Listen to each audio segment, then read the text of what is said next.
ఏపీలో జనగణన 2027కు రంగం సిద్ధమైంది. జనాభా లెక్కల ప్రక్రియను అత్యంత పారదర్శకంగా నిర్వహించేందుకు ప్రభుత్వం కసరత్తు ప్రారంభించింది.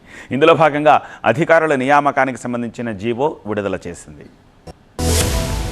దేశంలో జనగణనకు రంగం సిద్ధమైంది. ఈ ఏడాది ఏప్రిల్ 1 నుంచి తొలి దశ జనగణన ప్రారంభం కానుంది. తొలి విడతలో భాగంగా ఇళ్ల వివరాలను సేకరిస్తారు. రెండో దశను వచ్చే ఏడాది ఫిబ్రవరి నుంచి మార్చి వరకు కొనసాగించి జనాభా లెక్కల సేకరణకు కేంద్రం సిద్ధమైంది. భారత ప్రభుత్వం నిర్వహించనున్న ఈ జనగణనను ఏపీలో పారదర్శకంగా సమర్థవంతంగా పూర్తి చేసేందుకు ప్రభుత్వం కసరత్తు ప్రారంభించింది. ఇందులో భాగంగా క్షేత్రస్థాయిలో ప్రక్రియను పర్యవేక్షించేందుకు వివిధ హోదాల్లో అధికారులను నియమిస్తూ జీవోను విడుదల చేసింది. జిల్లా స్థాయిలో జనగణన ప్రక్రియ మొత్తానికి జిల్లా కలెక్టర్ ప్రిన్సిపల్ సెన్సస్ ఆఫీసర్ గా వ్యవహరిస్తారు. ఆయనకు సహాయకారిగా joint collector, additional principal census officer గా బాధ్యతలు నిర్వర్తిస్తారు. పట్టణాలు, మున్సిపాలిటీలు, కార్పొరేషన్ల వారీగా కూడా జనగణన కమిటీలను ఏర్పాటు చేయనున్నట్టుగా ప్రభుత్వం స్పష్టం చేసింది. రాష్ట్ర వ్యాప్తంగా జనగణన ప్రక్రియ సమర్థవంతంగా నిర్వహించడమే లక్ష్యంగా ఈ ఏర్పాట్లు చేపట్టినట్టు అధికార వర్గాలు వెల్లడించాయి. జనగణన అధికారుల విధులను అడ్డుకునే వారిపై కఠిన చర్యలు తీసుకుంటామని కూడా ప్రభుత్వం హెచ్చరించింది. జనగణన విధుల్లో అంతరాయం కలిగిస్తే జరిమానాతో పాటు జైలు శిక్ష కూడా విధించేలా ఉత్తర్వులు జారీ చేసినట్టుగా పేర్కొంది.